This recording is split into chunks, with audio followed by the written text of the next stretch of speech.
In the name of Allah, the most compassionate, the most merciful, dear friends and fellows, we the Muslims, we have several lackings inside us. As far our character flaws are concerned, these are in abundance. There is no dearth of it at all. There's plenty and plenty of it, dear friends. And obviously, there shouldn't be anyone, any flaw, any lacuna, anything wrong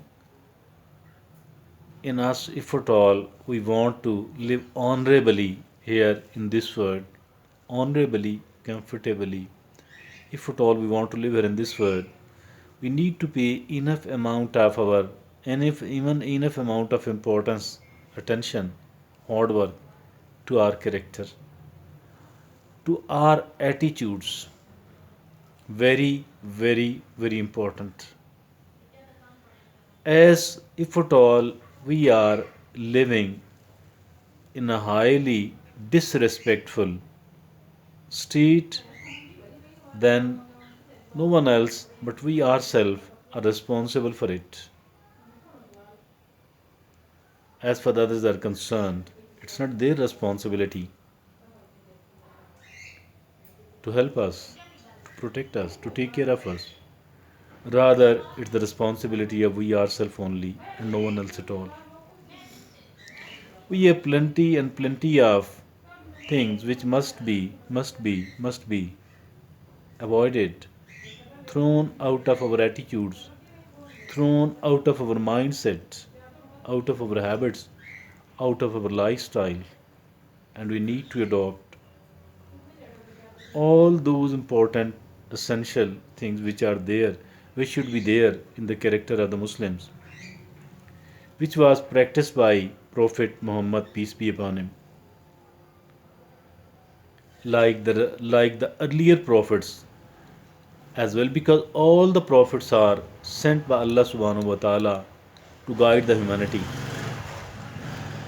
And the work and the duty of all the prophets was to warn the human race not to go astray, rather to obey Allah subhanahu wa ta'ala according to the scriptures, holy scriptures, glorious Quran. Dear friends, there is one thing which is being taken so lightly, not being paid enough amount of attention to it.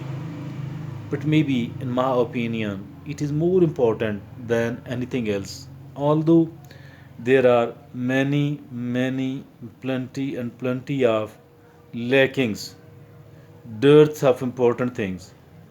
But maybe it is more important than all others, as per my opinion. And if at all it is there in my opinion, a person who is as ordinary and layman like me, if at all we can learn it, take it out of the Prophet Muhammad, peace be upon his life, how come the scholars shouldn't be able to know and to practice and to somehow preach it? They must have been doing all that. Prophet Muhammad, peace be upon him, was sitting along with some of his companions in an open place, public place. Then a janaza, a coffin, was being taken to the graveyard.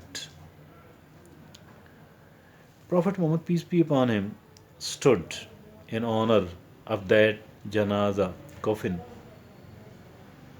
dead body, being taken to the funeral. When Prophet Muhammad, peace be upon him, stood, the companions sitting along with him thought that Prophet Muhammad, peace be upon him, didn't know whose coffin, janaza, is it, dead body is it. And they did tell that it is the janaza, coffin, dead body of a Jew. Prophet Muhammad, peace be upon him, actually knew it. knew it. Otherwise, he would have joined. Rather, they would have felt the honor, and they felt the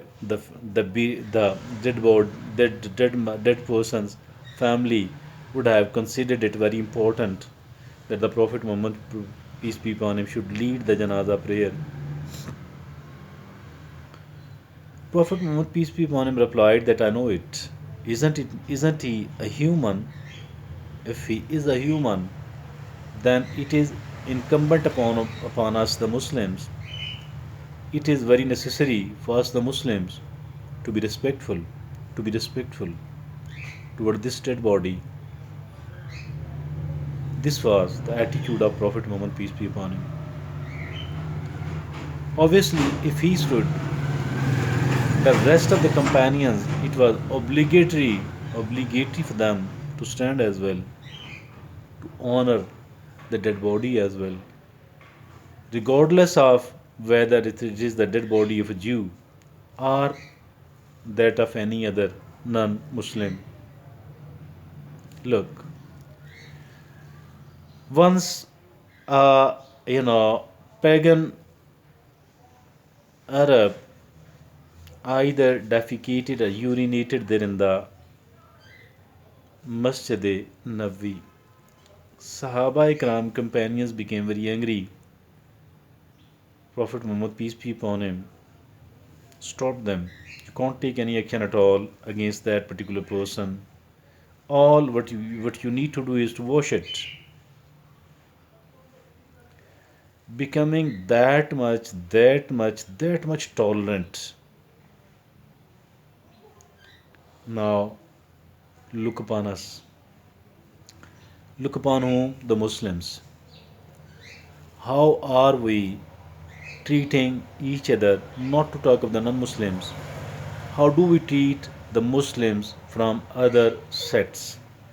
First of all, it was strictly prohibited that dividing the Ummah into sects. It was absolutely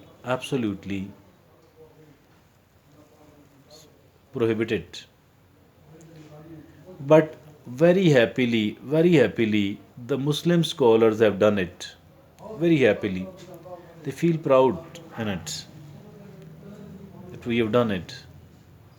And it is being considered as a part of their faith to develop hatred for the rest of the sects. It is considered as obligatory as a part of the faith to condemn, to somehow disrespect the people, the Muslims belonging to the other sects. Absolutely wrong. First of all, once it is strictly prohibited, by whom? By none other than Prophet Muhammad, peace be upon him himself. And Quran says that hold the rope of Allah firmly and don't get divided into sects. Said by whom? By none other than Allah Himself. And obviously, practiced by all the prophets of Allah, lost prophet of Allah, Prophet Muhammad, peace be upon him. Not only that the division was unacceptable amongst the Muslims, it was it was considered very important, obligatory to be respectful towards even those who are the non-Muslims. How come are we disrespecting, ridiculing, insulting, beating, abusing the other Muslims? As far the differences of opinion is concerned, that's okay. That's permitted. But be respectful. Be respectful. And weigh our differences, our opinion about different matters by making Quran and Sunnah as the scale, as the standard, as the criteria. Quran or Sunnat. Prophet Muhammad, peace be upon him, once said that I am leaving the two things amongst you. If you follow the two of these, you will never go astray. That is what we need to understand. That is what we need to follow. As per my opinion, this is the biggest ever reason for why we have gone astray. Let's return to the real thing, real deen. Let's follow Allah's glorious Quran and the Sunnah of Prophet Muhammad, peace be upon him. As the Sunnahs of the Prophets, it was actually the practical demonstration how to obey Allah subhanahu wa ta'ala. Nothing else. As for the Sunnah is concerned, for the Sunnah mean whatever Prophet Muhammad, peace be upon him, practiced as a part of the religion.